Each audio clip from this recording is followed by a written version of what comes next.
Guys, it's Miss Rose, and if you're at home working on learning from home, I just wanted to kind of walk you through how to understand what's expected of you this week.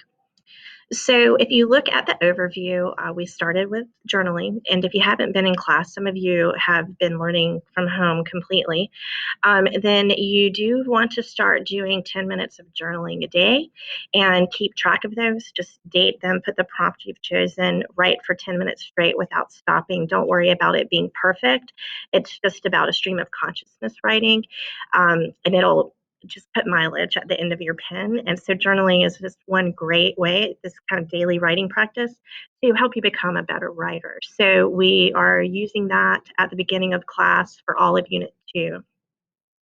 Now, for the unit is focused on still narrative and descriptive writing. And what we've done as a team, your advanced team teachers, is we've decided to separate narrative and descriptive writing into two big concepts. That is structure as one of the big concepts, and detail, language, and narrative strategies as the other. So we're going to start with structure. And what I've done is I've created a Google Sites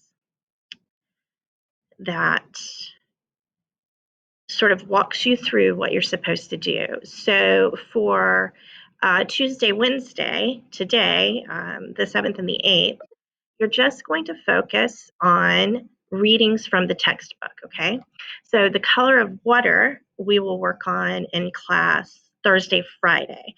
So if you're starting today, the 7th / the 8th, then you just want to focus on the textbook and then save the color of water for your Thursday, Friday work. Now, what I've done is I've created activities based on where you feel you are in the course. So the first thing you want to do before you get started is read the different descriptors and decide which one you fall under. And then what you're going to do is look at the different activities that are listed and you choose one. So like, let's say that I decided that I was in tier 3. So now I have two choices for how I'm going to respond to the required readings. And you would click on the link and you would read the instructions. And then there's an exemplar in the instructions. And you would do 2 to 3 entries. Let's say if I wanted to do the dialectical journal. If I wanted to do the literary seismograph, then I would look at that, see what that's all about, and then I decide. You're not doing both, you just pick one, okay?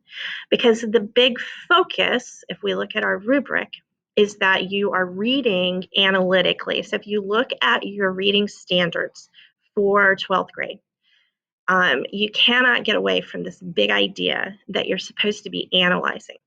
And the thing that you'll be analyzing is how authors use varied structures or techniques to structure their work to create meaning. So you not only are picking up on how the author is structuring things, but then you have to go and analyze how that structure creates the author's ultimate purpose. So it's a higher level critical thinking activity that you're doing. So if you look at categories 1 through 3, you see every one of them has this word analyze. So it's not about answering a question yes or no. It's about you really critically thinking, trying to develop a strong developed response. Okay. So your required readings. Now this will list all of the color of water as well as the textbook. And I've put links, and I'll put a link for Persepolis. I just have to scan it because the only copies I can find virtually are the whole book, but there's just a short excerpt in the textbook. So if you put yourself in the tier 1, tier 2 category, then your readings are here. You have 3. And if you put yourself in the tier 3, tier 4 category, here are your readings. Okay. And I will also scan the pages with the questions and I'll add those in. Now, those are just there to help you. You don't have to answer the questions, but some people really like when they're doing thinking, if they're writing a journal and they're like a little bit, I don't know how to write about structure. I don't know how to pull a quote out about structure and then answer it, then the question in the textbook might help you feel a little more grounded so you can then write the answer. But you're not required to answer these questions. I just want you to know which questions in the textbook relate specifically to structure. So if you needed a little extra help with kind of formulating your ideas, those questions are going to lead you in a certain direction. And so basically that's it. Once you decide on your tier, you choose which activity you will do. You only do one, so you're choosing, you're not doing both.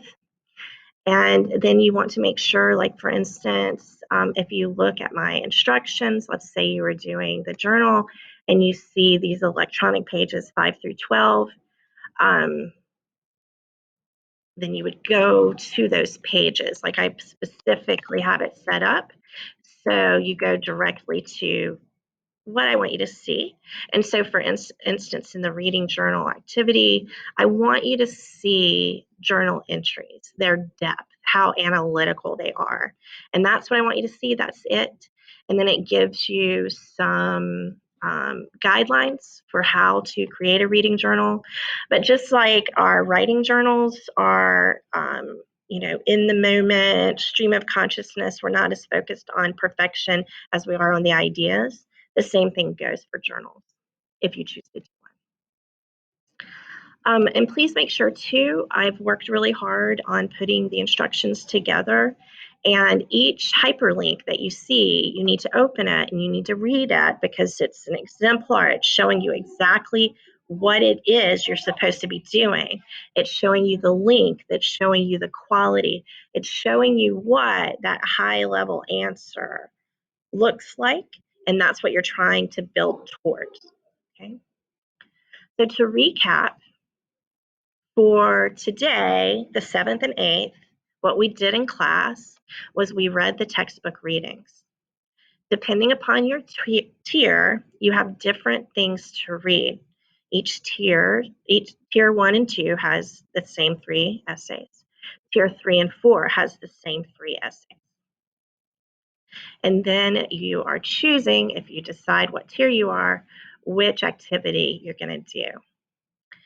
A couple of things about the Jim Burke tools. These are tools you would have to print from home if you're going to do one if you're at home.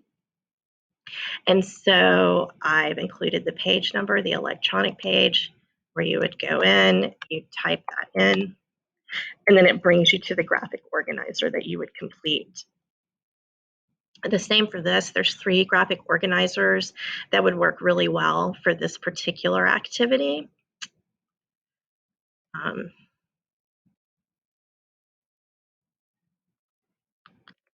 Let's just look at these. If you do choose one, the 3 target kind of graphic organizers, what you would do is pull in one of these guiding questions about structure and meaning and put that in the middle.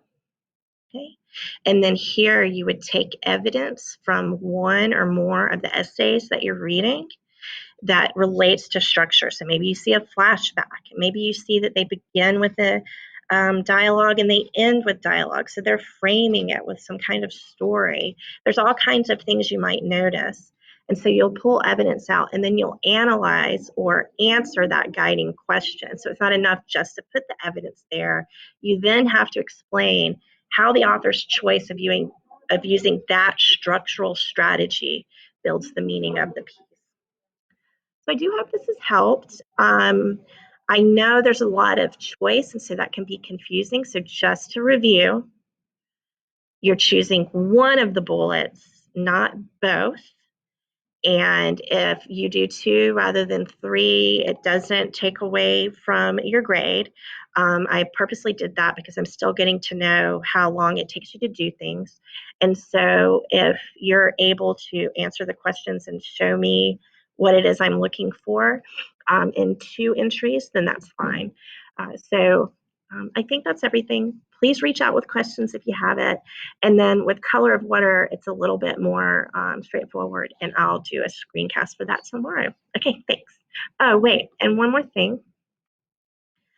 All of the choices ask you to use content vocabulary. And so this page has all your content vocabulary that you need to know. It has videos that will introduce both structure and meaning. And so I would watch those and I would kind of check in with myself. Do I understand these words? Which ones do I need to know? Which ones do I already know? And you have 2 sets of words. All right.